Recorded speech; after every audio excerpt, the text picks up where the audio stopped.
इस क्वेश्चन में तुम्हारे पास में जो एक्सप्रेशन आया हुआ है वो है n is equals to 90 into 42 into 324 into 55 और वो बोल रहा है कि ये जो भी वैल्यू है it is divisible by 3 to the power of m और तुमको बताना है कि ये m की वैल्यू मैक्सिमम क्या होगी। इसका मतलब है जो भी वैल्यूज तुमको यहाँ पे दिख रहा है उन सबको तुमको ब्रेक करना पड़ेगा in terms of power of 3। तो सबसे पहला वैल्यू है 90, तो इसको तुम लिख सकता है 3 इंटू 3 इंटू 10, या 10 को भी तुम तोड़ना चाहे तो तोड़ सकता है 2 इंटू 5 में, लेकिन हमें तो 3 के पावर से मतलब है तो बाकी का ज़रूरत नहीं है। 42 को तुम लिखेगा 6 इंटू 7, तो उसकी जगह लिख लो 3 इंटू 2 इंटू 7, क्योंकि 3 का होना जरूरी है। 324 18 का स्क्वायर होता है और 18 लाने के लिए तुम 3 इंटू 3 इंटू 2 लिखोगे, इसमें तुम्हारा आ गया एक 18, एक और आ जाएगा 18 का स्क्वायर मतलब एक और 3 इंटू 3 इंटू 2, फिर आता है 55। अच्छा 55 लिखो या ना लिखो कोई फ़र्क नहीं पड़ता क्योंकि 55 में 3 है ही नहीं। तो अब तुमको 3 के पावर्स काउंट करने हैं, 1 2 3 4 5 6 7। तो m का वैल्यू जो इस क्वेश्चन में होगा that will be 7। I hope it is now clear, सबको समझ में आ गया होगा, कोई दिक्कत वाली बात होनी नहीं चाहिए। चलिए नेक्स्ट क्वेश्चन है। हाँ 3 नंबर में तुमको थोड़ा, अरे सेकंड तो हमने किया हुआ है, असाइनमेंट बुकलेट में था ना ये क्वेश्चन, थोड़ा सा बदल के था उसमें। तुमको वो बोल रहा है कि 3 नंबर है जो कि को प्राइम है। को प्राइम मतलब तीनों नंबर एक दूसरे के लिए को प्राइम है, मतलब तुमको यहाँ पे 3 वैल्यूज लेना है ए बी सी, जिसमें से पहला 2 का प्रोडक्ट ए बी का प्रोडक्ट 286 है और आखिरी 2, अब आखिरी 2 इसमें बी और सी होगा और उसका प्रोडक्ट तुमको दिया हुआ है 770। अब क्या करना है, इनको डिवाइड मार दो। डिवाइड मारोगे तो सी बाई ए आ जाएगा, यहाँ से तुम कैलकुलेट कर लो काट कूट के, तुमको पता चल जाएगा कि ये वैल्यूज़ क्या है। अब एक बार देख लो, ये 11 के टेबल में जा रहा है मेरे हिसाब से, तो ये हो गया 70, ये हो जाएगा 26। इसको और काट सकते हैं, 2 के टेबल में काट लो, 35 और 13। इसका मतलब है ये 35 है, ये 13 है। अब 35 और 13 तुमको मिल गया, तो किसी भी एक इक्वेशन में डाल के तुम चेक कर लो तुम्हारा दूसरा वैल्यू। जैसे B C is equals to 35 दिया हुआ है या A B is equals to 13 दिया हुआ है, तो इस हिसाब से जब तुम देखना स्टार्ट करेगा तो तुम यहाँ से काट के क्या निकाला, देखो बी सी पहले था तुम्हारा 35 नहीं था, बी सी था 770 और अभी तुम क्या फाइंड किया कि तुम्हारा जो सी है वो 35 है। तो जैसे ही तुम ये वैल्यू को यहाँ पे डालेगा तो 770 अपॉन 35 तुमको बी का वैल्यू मिल जाएगा, ये आ रहा है तुम्हारा 22, तो बी आ गया 22। अब सोचो तुम्हारे पास में नंबर्स क्या क्या है, ए आया 13, बी आया 22 और सी आया 35। ये तीनों नंबर एक दूसरे के लिए कोप्राइम है या नहीं, पहले ये बताओ, क्या ये तीनों नंबर एक दूसरे के लिए कोप्राइम है, क्या इनका कोई कॉमन फैक्ट है ना, बिल्कुल। तो अब तुमको बोला क्या है क्वेश्चन कि इन तीनों नंबर्स का सम फाइंड करना है, तो तीनों नंबर्स का सम तुम कर सकता है, कर लो, यहाँ पे 70 आएगा तुम्हारा आंसर। आया कुछ समझ में? चलो अभी थर्ड नंबर को ही बोल रहा था, सारे मत डिस्कस करवाने बैठ जाना। थर्ड नंबर में तुमको दिया हुआ है how many numbers between 500 and 1000 are divisible by 13। 500 से 1000 के बीच में ऐसे कितने नंबर हैं जो कि डिविजिबल बाई 13 है।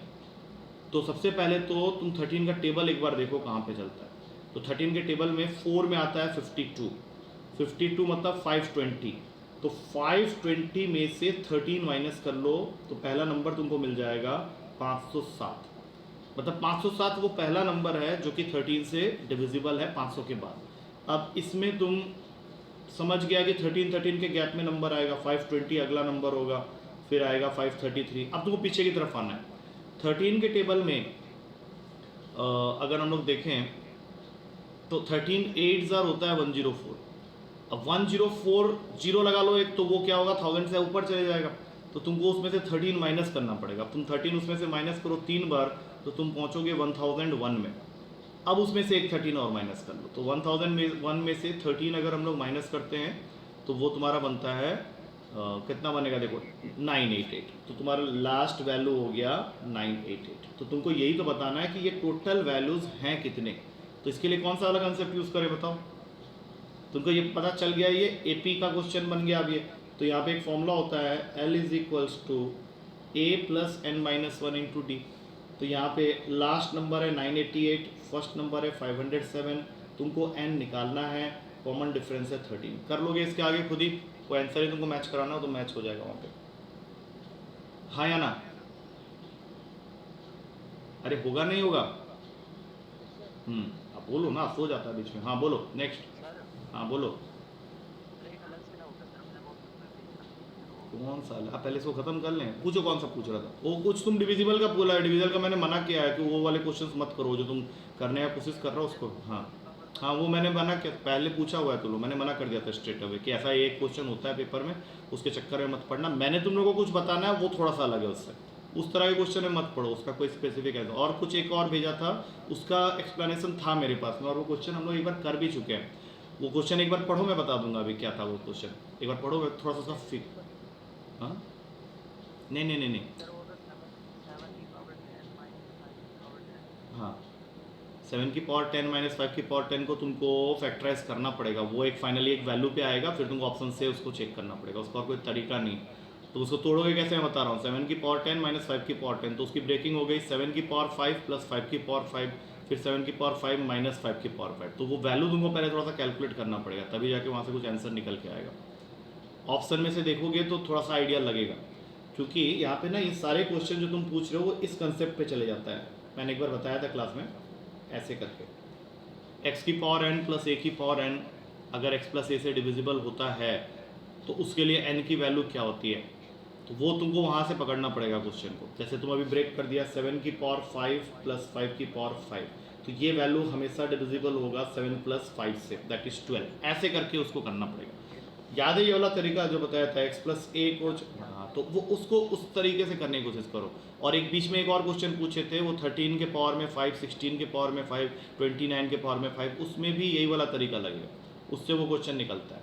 और वो जो तुम पावर वाला पूछ रहा है ना, उसका कोई एक स्पेसिफिक तरीका नहीं है, उसमें कुछ केसेस हैं जो मैं बता दूंगा तुम लोग को एग्जाम से पहले, लेकिन वो एकदम से क्वेश्चन करने के लिए तुमको थोड़ा बाइनोमियल थ्योरम में जाना पड़ेगा, तो उससे बेटर यही है कि उस क्वेश्चन को नेग्लेक्ट करना पेपर में। चलो अभी नेक्स्ट बोलो। 7th क्या है?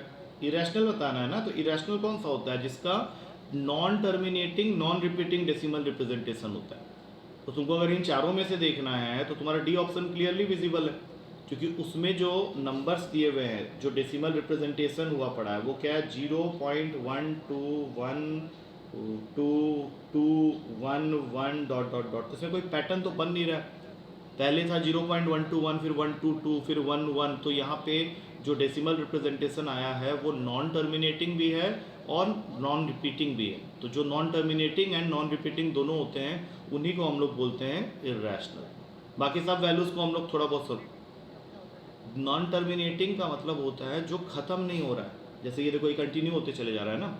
और नॉन रिपीटिंग का मतलब होता है कि जिसका कोई फिक्स्ड पैटर्न नहीं है। जैसे सी ऑप्शन को देखो, वहाँ पे भी नॉन टर्मिनेटिंग है, लेकिन वहाँ पे जो पैटर्न बन रहा है वो क्या बन रहा है? 4 5 4 5 4 5। तो हमने क्वेश्चंस किए थे जहाँ पे हम लोग इसको कन्वर्ट कर लेते थे p/q के फॉर्म में, तो ये इसका आंसर हो जाएगा 45/99, ऐसे करके मैंने बताया था। लेकिन ये जो डी ऑप्शन है वहाँ पे ये चीज़ पॉसिबल ही नहीं है, इसलिए उसको हम लोग बोलेंगे non terminating as well as non repeating, क्योंकि नॉन टर्मिनेटिंग से प्रॉब्लम नहीं है, non terminating as well as non repeating होने पे प्रॉब्लम है। आगे बस समझ में। नेक्स्ट बोलो। इस पेज का तो खत्म हो गया, पीछे आ जाओ। 15 सीधा जंप कर दिया 15 में। हाँ बोलो। सॉल्व कौन सॉल्व होगा? ये सॉल्व नहीं होगा, इसमें सिर्फ ये पूछा गया है कि which one of the following is irrational. Irrational solve कहाँ होता है? इरेशनल का मतलब क्या है? जिसको तुम p/q के फॉर्म में लिख ही नहीं सकता तो फिर इसको सॉल्व क्यों करोगे? वहाँ पे तुम सिर्फ ये आइडेंटिफाई कर लो कि वो नॉन टर्मिनेटिंग है और नॉन रिपीटिंग है, खत्म हो गया। वो नॉन टर्मिनेटिंग नॉन रिपीटिंग है इसलिए इरेशनल है, ठीक है ना। 15th क्वेश्चन को थोड़ा सा सिंप्लीफाई करो। इसमें दिया हुआ है 5 प्लस रूट 10 और नीचे में है 5√5 माइनस 2√20 माइनस √32 और फिर है प्लस √50।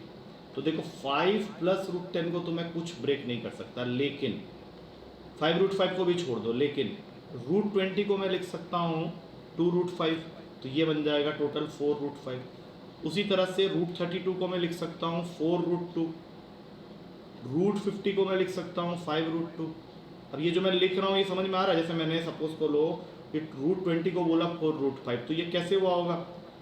√20 को क्या लिख सकते हैं, सोचो इसके बारे में थोड़ा सा। क्या मैं इसको 4 × 5 लिख सकते हैं? तो ये 4 बाहर आ जाएगा स्क्वायर रूट से 2√5, और ये 2 पहले से था तो वो मल्टीप्लाई करके उसको 4√5 बना दिया। ठीक उसी तरीके से √32 है, तो √32 को हम लोग 16 × 2 लिख सकते हैं। अब √16 तो 4 होता है, तो ये 4√2 बन गया। इस तरह से हमने उसकी ब्रेकिंग की। और जैसे ही ये चीज़ हमें समझ में आती है तो फिर नेक्स्ट चीज़ तो अपने आप क्लियर है। 5√5 - 4√5 that will give you √5, and 5√2 - 4√2 that will give you +√2। तो क्या बचा तुम्हारे पास में फाइनली 5 + √10, और नीचे में आ गया तुम्हारा √5 + √2। तो अब इसके आगे क्या करना है, देखो रैशनलाइज मत करना। 5 का मतलब होता है √5 × √5, और √10 का मतलब होता है √5 × √2। तो तुमको ऊपर में एक स्कोप दिख रहा है कि तुम कॉमन ले सकता है। What you can take common, tell me, क्या कॉमन ले सकते हो ऊपर वाले में से? हाँ, तो √5 जैसे ही कॉमन लोगे तो अंदर बच जाएगा एक √5 + √2, जो कि नीचे वाले √5 + √2 से कैंसिल हो जाएगा और आंसर को बना देगा √5। I hope it is clear. ठीक है, और ये क्वेश्चन आ भी जाता है इस तरह से, थोड़ा लंबा वाला क्वेश्चन था। ठीक है ना, नेक्स्ट। और बताओ कौन सा है? हो गया? हाँ बोलो।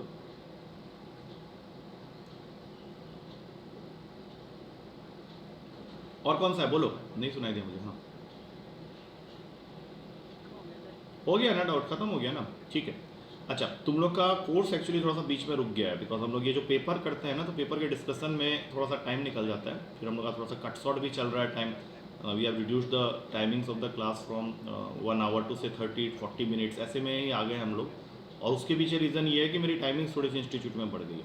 बट एनी हाउ हम लोग उसको कर लेंगे। तुम लोग का काम एक थोड़ा सा ये भी रह जाता है ना कि क्वेश्चन जो है थोड़ा सा ग्रुप में भी सॉर्ट आउट करो, क्योंकि जो डेली टेस्ट पेपर होता है, अगर हम लोग इसको थोड़ा सा ग्रुप में भी आपस में डिस्कशन करें और ग्रुप को थोड़ा सा ज़्यादा एक्टिव बनाएं तो वो तुम लोग के लिए ज़्यादा अच्छा है।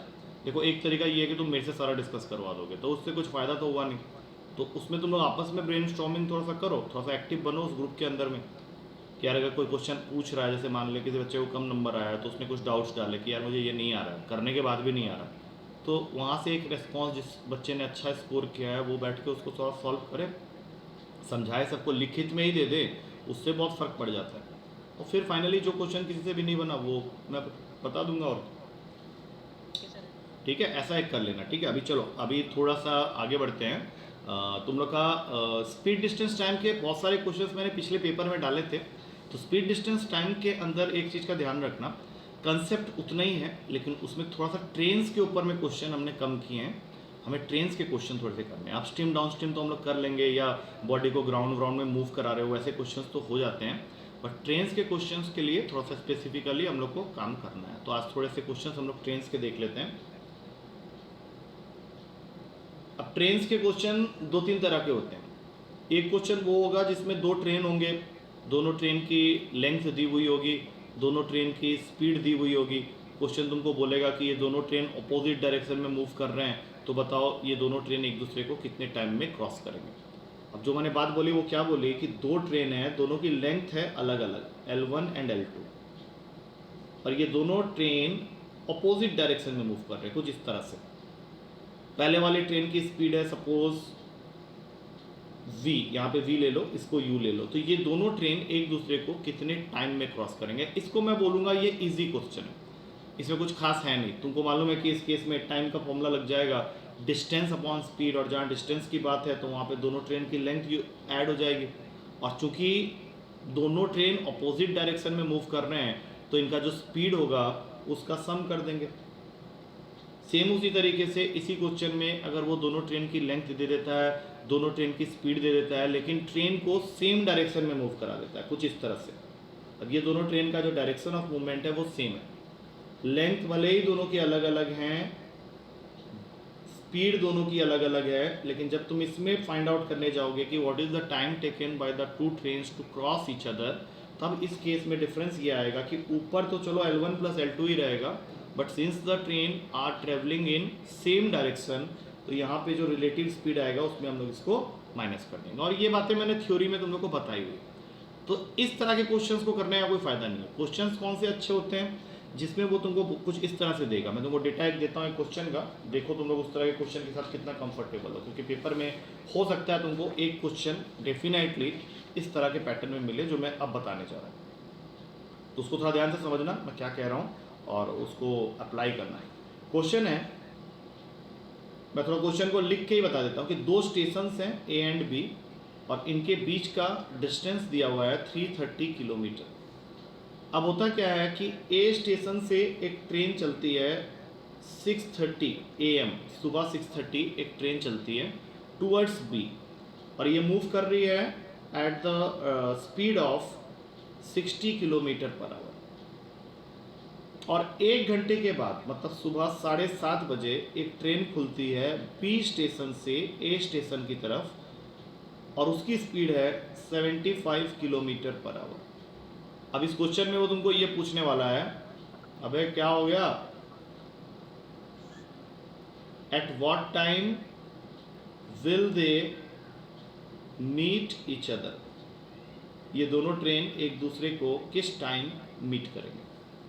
ऐसे क्वेश्चंस तुम्हारे पेपर में कई बार पूछे जाते हैं, थोड़ा सा और चेंज चूंज करके। तो पहले एक बेसिक क्वेश्चन से मैंने स्टार्ट किया है, ये क्वेश्चन क्वाइट क्लियर है। अगर मैं ये डिक्टेट करता तो तुम लोग यही फिगर बना के बैठा होता। अब तुम लोग को ये क्वेश्चन को सॉल्व करना है, तुम्हें ये बताना है कि ये दोनों ट्रेन एक दूसरे को कब मीट करेंगे, ये है क्वेश्चन।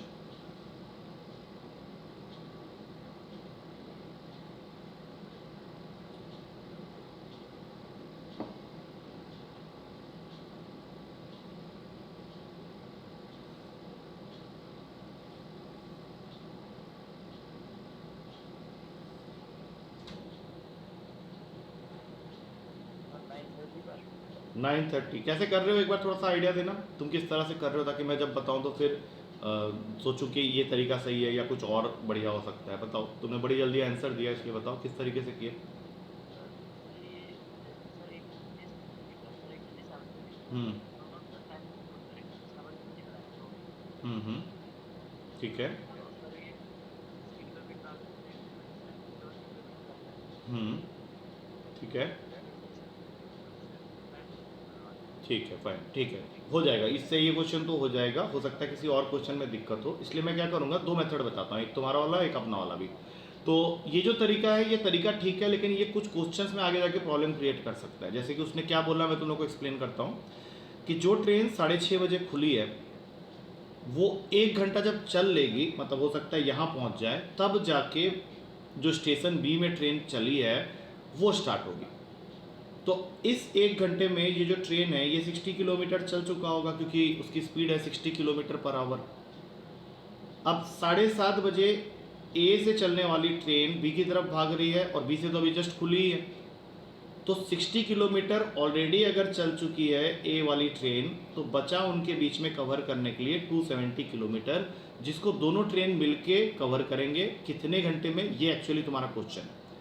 तो जिस पॉइंट से अब तुमने यहाँ से स्टार्ट करवाया है वहाँ से उसको कवर करना है दोनों ट्रेन को 270, और दोनों की अपनी अपनी स्पीड जो है वो 60 और 75 की है। तो टाइम का फॉर्मूला होता है डिस्टेंस अपॉन स्पीड, तो यहाँ पे हम लोग लिख देंगे 60 + 75।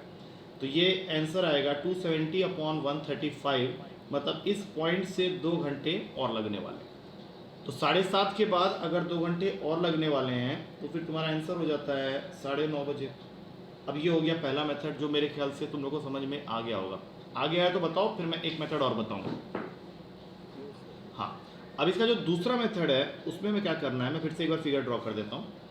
उसमें तुमको देखना है कि दोनों ट्रेन जो हैं जिनके स्टेशन के बीच का डिस्टेंस 330 किलोमीटर है, बाकी सब डेटा सेम है। 6:30 बजे ये खुला 60 के स्पीड से चल रही है, दूसरी ट्रेन 7:30 बजे खुली वो 75 के स्पीड से चल रही है। तो सपोज कर लेते हैं कि ये दोनों ट्रेन एक दूसरे को टी घंटे के बाद मिलती है। लेट अस अज्यूम कि दोनों ट्रेन एक दूसरे को टी घंटे के बाद मिलती है। तो इस टी घंटे में जो ट्रेन, किसी का बैकग्राउंड बहुत गंदा है उसको ठीक करो यार, तुम लोग बैकग्राउंड को बंद कर दो ना वहाँ पे, why are creating noise and all. अब देखो ये कोई है जो जिसकी साइड से आ रहा है ये साउंड, कौन है ये? आयुष है क्या? अरे आयुष क्या कर रहा है भाई? आयुष की तरफ से आ रहा है। आयुष कहाँ चला गया बे? साउंड बंद करो। है या चला गया?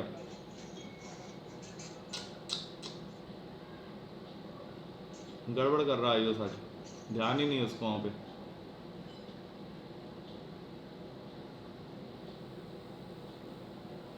चलो देखो, अभी वो तो गड़बड़ कर रहा है वहाँ पे आज, पता नहीं क्या हुआ उसको, पागल हो गया लगता है। क्योंकि उससे ना बड़ी इरिटेशन हो जाता है। अभी किसी को ही नहीं सुनाई दे रहा, वो गायब है वहाँ से मेन एरिया से गायब है। क्योंकि तुम लोगों को ना माइक तभी ऑन करना है जब कुछ पूछना है, ऐसे ऑन रखोगे तो दिक्कत हो जाएगी। सुनते समय भी जरूरी है कि माइक ऑन रहे, मतलब वहाँ पे तुम ऑफ करके बैठना चाहिए। तो जो मैं कह रहा था उसको ध्यान से सुनो, क्योंकि दोनों ट्रेन जो हैं, सपोज कर लेते हैं कि टी घंटे के बाद मिलने वाली है, तो जो ट्रेन 60 के स्पीड से चल रही है वो टी घंटे में डिस्टेंस कवर करेगी 60 टी, और जो ट्रेन 75 की स्पीड से चल रही है वो 1 घंटे के बाद खुली है, तो इसीलिए उसका हो जाएगा 75 इंटू टी माइनस 1। अब दोनों का जो सम टोटल है वो 330 के इक्वल होगा, क्योंकि ये यहाँ से मूव किया, ये यहाँ से मूव किया, दोनों जहाँ पे भी मीट किए तो वो ऑलमोस्ट 330 किलोमीटर कवर कर लिए। अब यहाँ से तुम सॉल्व करोगे तो ये तुमको फिर से आंसर देगा 60t plus 75t minus 75 is equals to 330, तो 135t इज इक्वल्स टू आ जाएगा 405, तो t यहाँ से आएगा 3 घंटे। मतलब t 3 घंटे, 3 घंटा मतलब 6.5 के रेफरेंस से देखना है, 3 घंटे मतलब वो हो जाएगा 9.5। तुमको पहला वाला अगर ज़्यादा अच्छा समझ में आ रहा है तो वो भी कर सकते हो, कोई दिक्कत नहीं है, लेकिन हो सकता है कभी किसी क्वेश्चन में फंस जाओ। जो मैंने अभी बताया उसको एक बार और रिपीट कर रहा हूँ। सपोज कर लेते हैं कि दोनों ट्रेन टी घंटे के बाद मिलने वाली है, तो टी घंटे में जो ट्रेन 60 के स्पीड से चल रही है उसके द्वारा डिस्टेंस कवर जो होगा that is speed into time, that is 60t, और जो ट्रेन 75 के स्पीड से चल रही है वो 1 घंटे बाद खुली है, तो उसके द्वारा कवर किया हुआ डिस्टेंस जो होगा वो होगा 75 इंटू टी माइनस 1। अब ये दोनों ट्रेन का जो डिस्टेंस है अगर हम लोग उसको ऐड कर लें तो दैट इज इक्वल्स टू 330, और यहाँ से जब तुम सॉल्व करोगे तो टी की वैल्यू आ जाएगी 3 घंटे। तो 3 घंटे तुमको देखना है 6.5 के रेफरेंस में, तो 6.5 प्लस 3 9.5 होगा। अब कोई बच्चा बोलेगा सर मैं ये यहाँ क्यों नहीं डाल रहा, तो यहाँ डालोगे तो ये 3 माइनस 1 2 हो गया, 3 माइनस 1 2 हो गया, तो 7.5 के बाद 2 घंटा का देखना है तुम्हें, 7.5 प्लस 2 तब भी वही टाइम आएगा 9.5। अब देख लो ये मेथड भी समझ में आया और वो वाला भी मेथड समझ में आया, या खाली वही वाला समझ में आया, ये नहीं आया समझ में? दोनों आ गए ना। आयुष तुम्हारे साइड से वो साउंड का इशू आ रहा है, वो क्या कर रहे थे तुम वहाँ पे? हाँ वो थोड़ा सा देख यार, क्योंकि पढ़ा रहा हूँ ना, वो इरिटेशन होने लगता है। या तो तुम माइक ऑफ कर दो ना, अभी जरूरत क्या है माइक को, ठीक है कंस्ट्रक्शन चल रहा है, background we can control, but class है ना। चलो अभी एक क्वेश्चन और देते हैं, हाँ ठीक है कोई सुनिए। चलो नेक्स्ट क्वेश्चन में आ जाओ, नेक्स्ट क्वेश्चन तुम लोग करके बताना। अभी मैं सिचुएशन दे देता हूँ क्या है। दो ट्रेन है, एक ट्रेन अलीगढ़ से आ रही है दिल्ली की तरफ, और दूसरी ट्रेन दिल्ली से जा रही है अलीगढ़ की तरफ, और दोनों की जो स्पीड है, जो अलीगढ़ से दिल्ली की तरफ आ रही है उसकी स्पीड है 36 किलोमीटर पर आवर, और जो ट्रेन दिल्ली से अलीगढ़ की तरफ जा रही है उसकी स्पीड है 42 किलोमीटर पर आवर। अब कुछ देर के बाद ये दोनों ट्रेन एक जगह मीट करते हैं, I don't know where they are going to meet, but जब वो मीट करते हैं तो it is found that one train has travelled 48 kilometre more than the other. अब ये तुमको क्वेश्चन में दिया हुआ है डेटा, मतलब हुआ क्या कि जो ट्रेन ज़्यादा स्पीड से आ रही होगी तो उसके द्वारा जो डिस्टेंस कवर हुआ होगा वो दूसरे ट्रेन के तुलना में ज़्यादा हुआ होगा, और वो चीज़ उसने लिख के तुमको बता दिया कि when they meet one train has travelled 48 kilometre more than the other. तो तुमको ये बताना है, इसमें 3-4 क्वेश्चंस बन सकते हैं। पहला क्वेश्चन कि what is the distance between the two stations. सबसे पहले तो ये क्वेश्चन बना लेते हैं, क्योंकि इस क्वेश्चन के जरिए हम लोग बहुत सारे क्वेश्चन को सॉल्व करेंगे। पहला क्वेश्चन क्या बना दिया कि what is the distance between the two stations.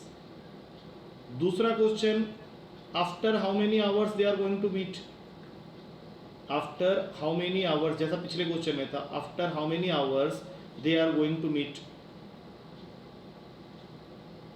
तीसरा क्वेश्चन क्या बन जाएगा, what is the distance travelled, what is the distance travelled by both the trains, what is the distance traveled by both the trains। Both the trains का मतलब है जो train Aligarh से दिल्ली की तरफ जा रही है उसने कितना डिस्टेंस ट्रेवल किया बिफोर मीटिंग, और जो ट्रेन दिल्ली से अलीगढ़ की तरफ आ रही है उसने कितना डिस्टेंस ट्रेवल किया बिफोर मीटिंग। अब ये तीन अलग अलग क्वेश्चन है।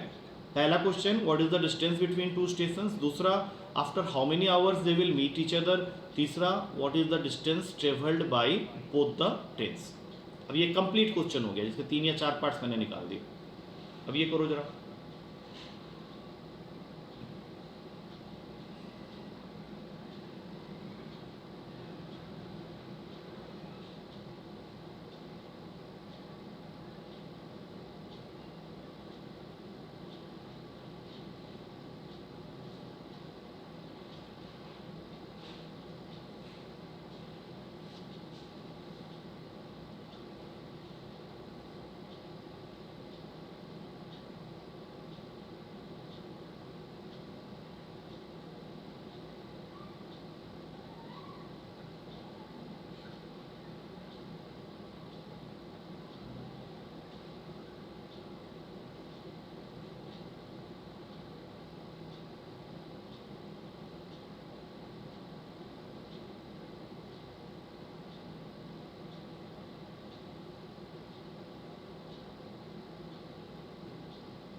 I think almost 2 minutes. कोई एक पार्ट सॉल्व हुआ है तो उसका आंसर बताओ so that I can understand कि कुछ कर।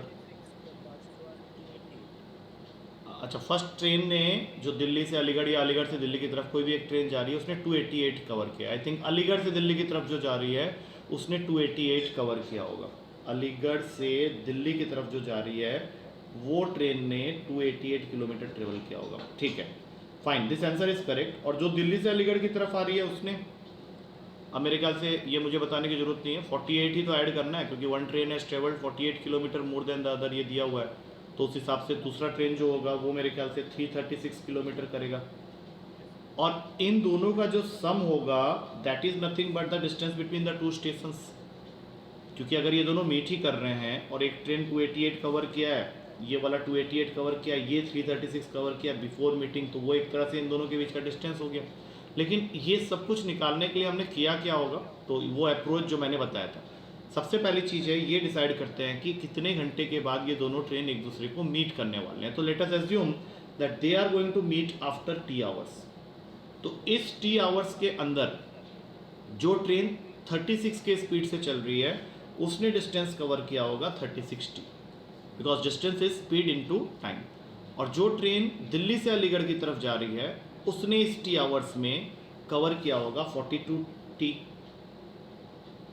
और क्वेश्चन के हिसाब से इन दोनों डिस्टेंसेस के बीच का जो डिफरेंस है वो तुमको दिया हुआ है 48। तो ऑफ कोर्स ये इक्वेशन बनेगा तुम्हारा 42t minus 36t is equals to 48।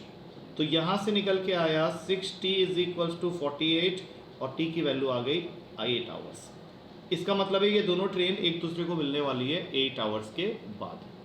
और जैसे ही मुझे ये बात पता चली तो इस 8 को अगर तुम 42 से मल्टीप्लाई करोगे तो वो तुमको दे देगा दिल्ली से अलीगढ़ की तरफ जाने वाली ट्रेन कितना डिस्टेंस ट्रेवल की होगी before it meet the other train. और इसी 8 को जब तुम 36 से मल्टीप्लाई कर दोगे तो जो वैल्यू आएगा दैट इज़ 288, वो बताएगा कि अलीगढ़ से दिल्ली की तरफ जो ट्रेन आ रही है वो मीट करने से पहले कितना डिस्टेंस चल चुकी हो। और इन दोनों का ही सम टोटल जब तुम करोगे 336 प्लस 288, तो ये आंसर आएगा तुम्हारा 624 kilometre, that is the distance between the two stations. अब बताओ ये तीनों पार्ट समझ में आए कुछ, तीनों चारों पार्ट्स, क्योंकि ये बेस लेवल बन जाएगा तुम्हारा, इन क्वेश्चन से बेस लेवल बन जाएगा। Yes sir. क्लियर है ये चीज? विनय कुछ बोल रहा था, विनय आया समझ में या नहीं आया? आ गया ना, ठीक है। फिर बाकी नेक्स्ट क्लास में ही कंटिन्यू करेगा। अच्छा थोड़ा संडे पेपर रहेगा, ध्यान रखना संडे पेपर रहेगा, जैसा लास्ट टाइम हुआ था वैसे ही पैटर्न में रहेगा पेपर। इस बार भी 60 क्वेश्चंस होंगे, जिसको करना होगा तुम लोग को 1.25 घंटे में, ठीक है। सो get ready for that paper, Sunday को जो पेपर होना है, ठीक है। दैट्स इट फॉर टुडे, मिलते हैं अब संडे मिलेंगे सीधा, ठीक है। चल थैंक यू सर। पेपर का टाइमिंग वही है 11 बजे का ही है, और क्या। आज थोड़ा सा रिलैक्स कर लो, है पेपर मेरे पास में, बोलोगे तो भेज दूंगा, कोई दिक्कत नहीं है। बोलो, हाँ भेजूँ या क्या करूँ, बोलो। अरे अब तो ऐसे कर रहा था, फ्राइडे को एक दिन रिलैक्स कर लो, ठीक है, रिलैक्स कर लो। अब सीधा संडे के लिए प्रिपरेशन कर लो ना, उसमें 60 क्वेश्चन होगा, ठीक है। चलो चलो चलो चलो चलो चल।